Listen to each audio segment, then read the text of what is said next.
సురేంద్రనుత.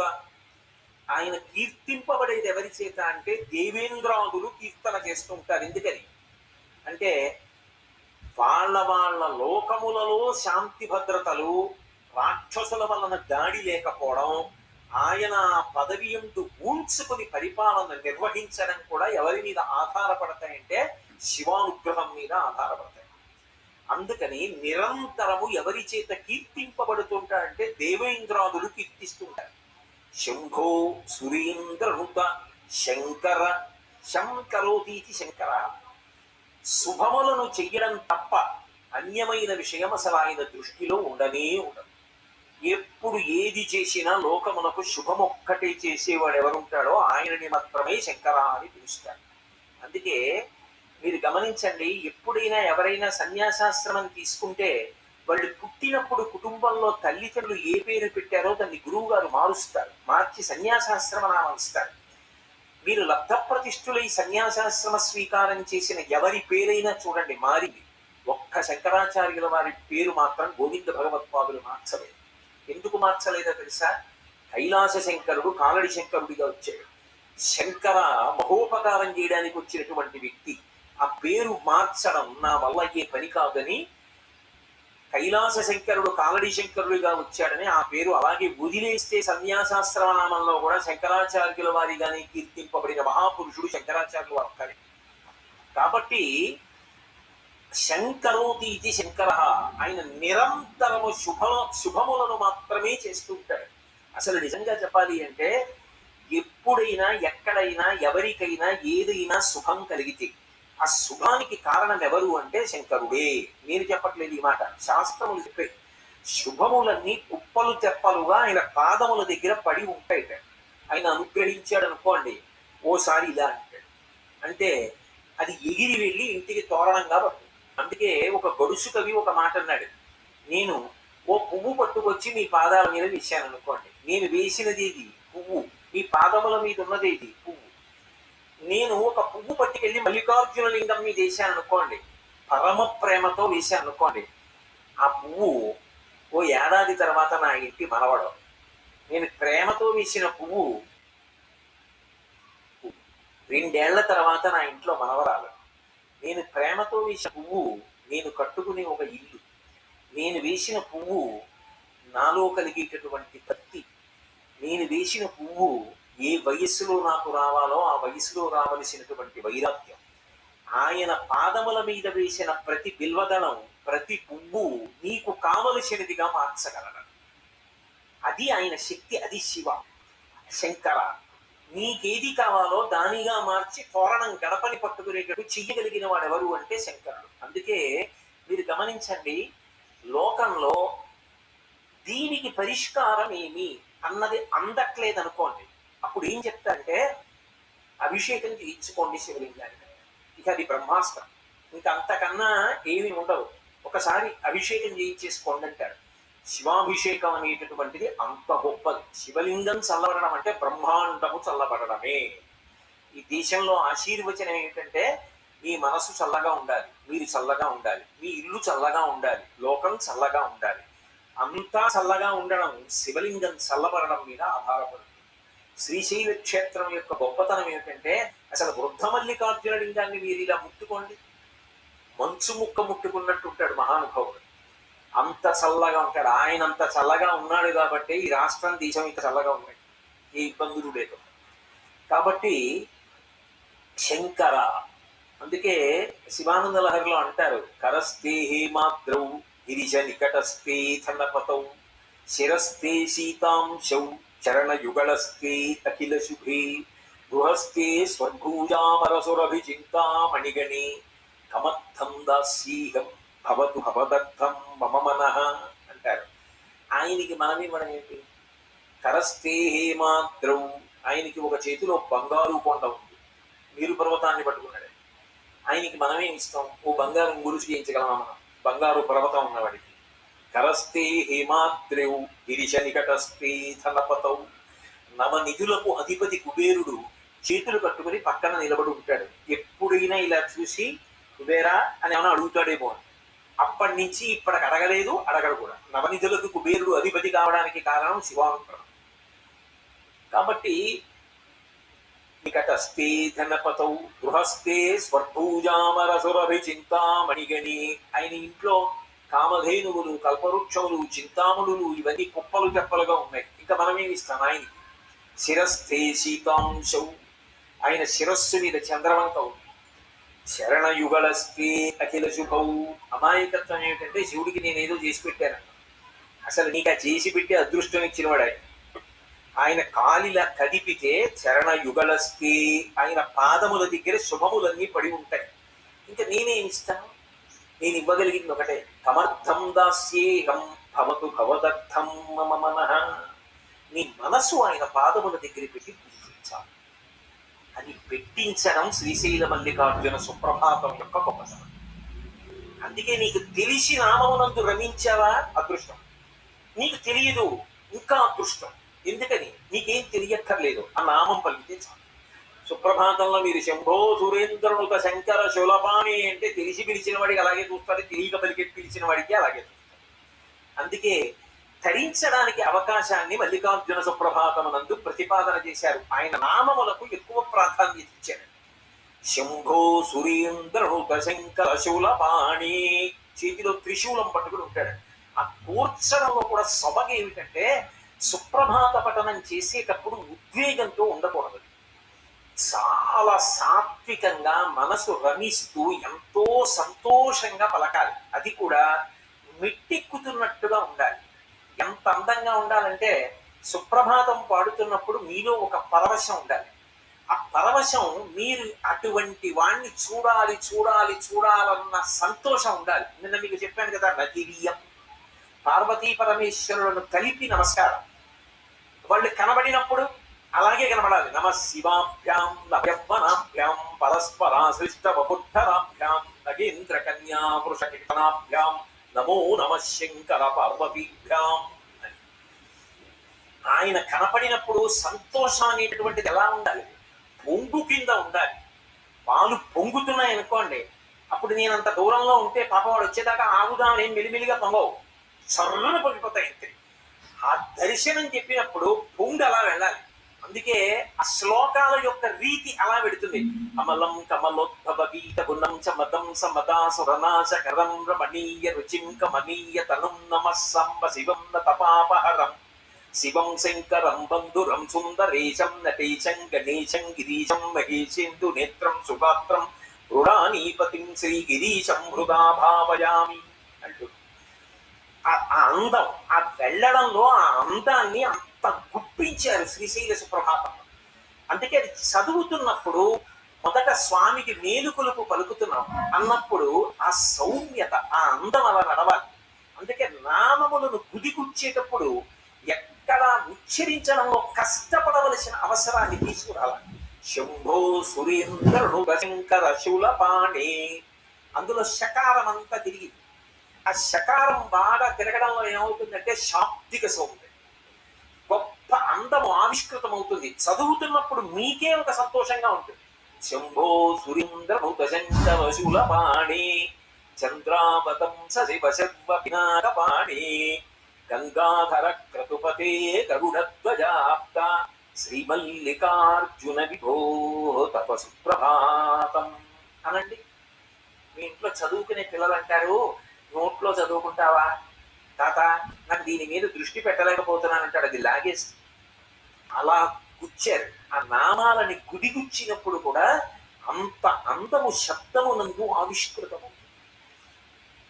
ఇక దానిలో మీరు రమించగలిగితే ఏ ఒక్క శ్లోకం చెప్పినా, ఒక్క నామం చెప్పినా, ఒక పాదం చెప్పినా మీ మనసు మల్లికార్జున లింగం దగ్గరికి వెళ్ళిపోతుంది.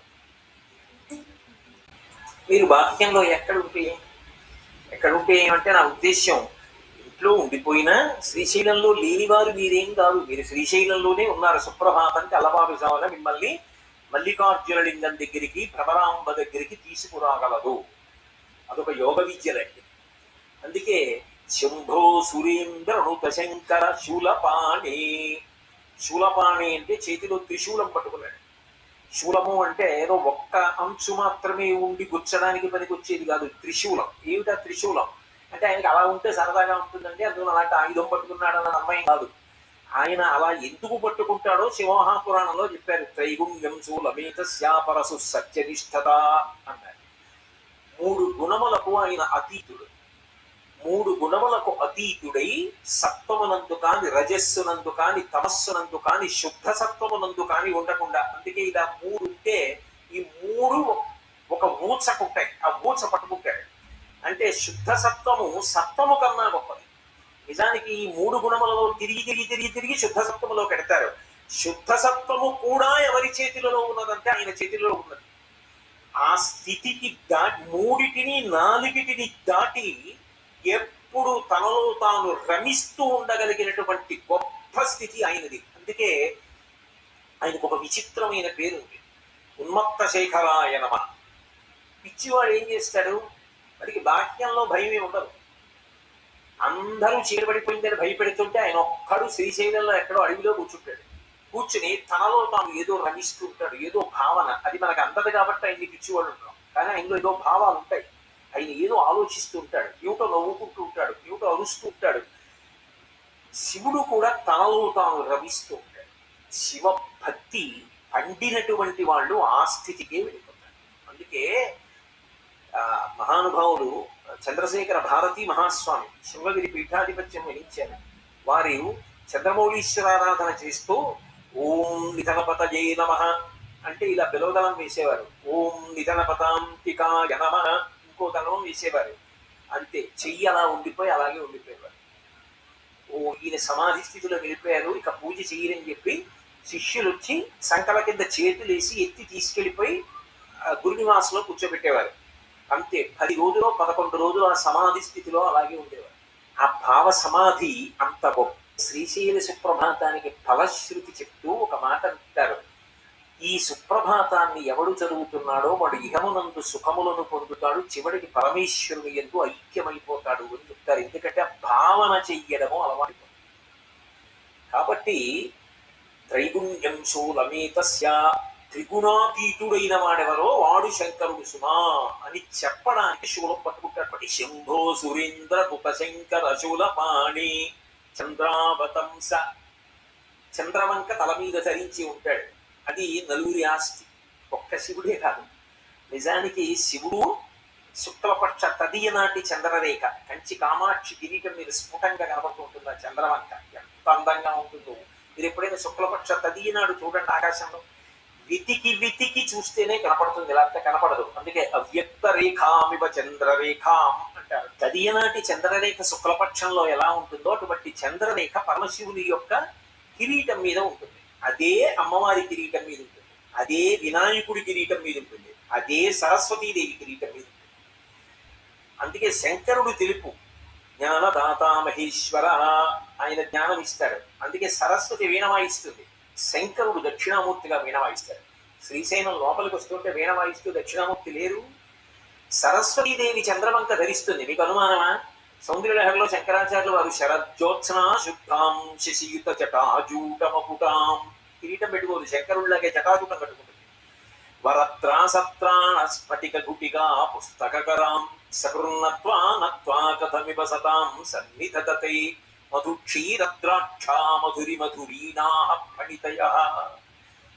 పార్వతీ పరమేశ్వరుడు ఇద్దరూ చంద్రవంకం ధరించి ఉంటారు. ఎందుకది? ఆ తదీనాటి చంద్రరేఖ సరదా ఏంటి వాళ్ళిద్దరికి అంటే, చంద్రరేఖని ధరించడం వెనక ఉన్నటువంటి తత్వము వేరు. ఎందుకు ధరిస్తారంటే వాళ్ళు కాలాతీతులు సుమా అని చెప్పడం కోసం చంద్రవంక పెట్టుకుంటారు. చంద్రోద్భాసిత శేఖరే స్మరహరే గంగాధరే శంకరే సర్వైర్భూషిత కంఠకర్ణ వివరే నేత్రోత్థ వైశ్వానరే దంతిత్వకృత సుందరాంబరధరే త్రైలోక్య సారే హరే మోక్షార్థం కురుచిత్త వృత్తి మమలాం అంతైస్తు కింకర్మభిః అంటారు. చంద్రోద్భాసిత శేఖరే, కాలం నడుస్తోందని గుర్తు ఏమిటంటే చంద్రుని యొక్క ఎదుగుదల తరుగుదల దృష్టిలో పెట్టుకుని తిది చెప్తాం. ఇప్పుడు ఇవాళ ఉందనుకోండి, ఏదో పుష్యమాసే శుక్లపక్షే షష్ఠివ్యాం వాసర భానువాసరే అని చెప్పాం. రేపు శుక్లపక్షే సప్తమిన్యాం అంటామంటే ఇంకో కళ పెరిగింది. ఇంకో కళ పెరిగితే కాలం కదిలిపోయింది. కాలం కదిలిపోతే నా ఆయుర్దాయం తగ్గింది.